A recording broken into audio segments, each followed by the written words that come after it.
Hi, I'm Regine, and this is my Lab 3 on circuits. Now for this lab, I've split it up into the introduction and experiment details. Introduction. The purpose of the lab was to use principles of energy and current conservation, predict the behavior of circuits, and measure values of conventional current and potential differences in circuits, and examine the behavior of ohmic resistors and capacitors. Some models and fundamental physics principles that were used were Kirchhoff circuit laws, which include the node and loop rule, Ohm's law, and you can pause to see the rest. Experiment summary. The methodology behind this experiment was to use an online model of a circuit to observe the behaviors of different combinations of resistors and capacitors and compare and contrast the data of different circuit models. For the preview of results, the system is a circuit while everything else was its surroundings. The initial conditions were the two 1.5 volt batteries, 2 ammeters, and 2 resistors of 47 and 100 ohms. The current and voltage values given by the model matched my predicted values, and in an RC circuit, the magnitude of the current is time dependent. Experiment details. First, we had to predict the current flowing through a circuit using the loop rule. My prediction was that the current would be 0.02 amps, and as you can see from the model, I was correct. When I switched an ammeter for a volt reader, the voltmeter read 3 volts because the black probe is connected to the batteries, and the 0 amps is because the circuit is open. An open circuit means that there is no current and potential difference across the opening. For the series circuit, the ammeter reading doesn't change because the voltmeter has a very high resistance, meaning that no current flows through it, and the path of current in the circuits remains unchanged. This satisfies the loop rule, and as expected, the current is equal to 0.02 amps. Here's a graph of the potential difference versus the position around the circuit.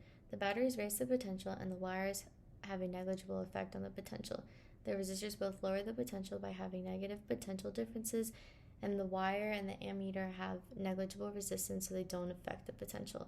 You can also see the battery went up 3 volts, then across the resistors it went down to 0 volts, with the potential difference drop across around 100 ohms being steeper than that of 47 ohms.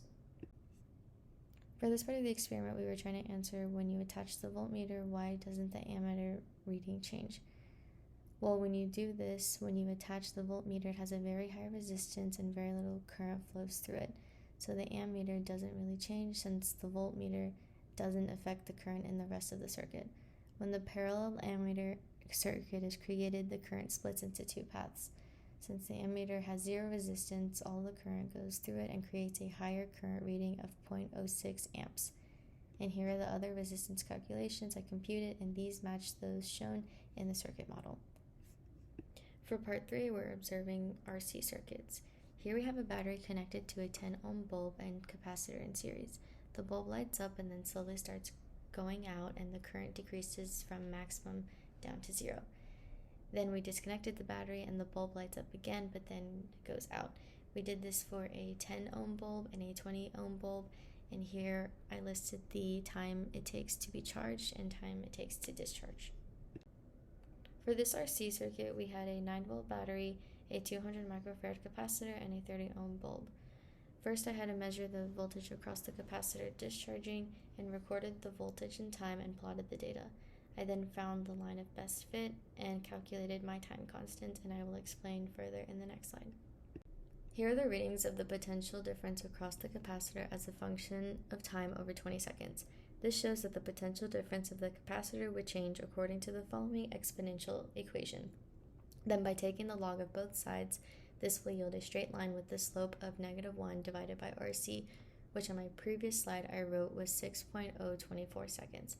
Our experimental RC time constant was calculated to be 6 seconds, and the expected RC time constant was 6 seconds, as you can see in my previous slide, and this computed value agrees with the RC experimental value.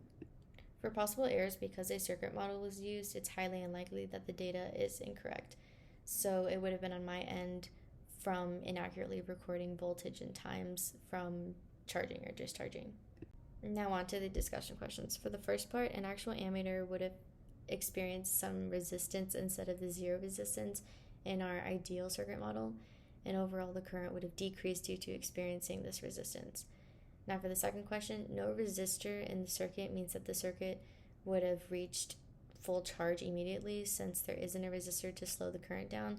But in real life, this wouldn't happen because wires have resistance. Therefore, this means that the capacitor will likely be charging at a slow rate. Ultimately, the node and loop rules are important tools in observing and calculating different properties of a circuit. Currents and voltage are time dependent and decrease exponentially with time.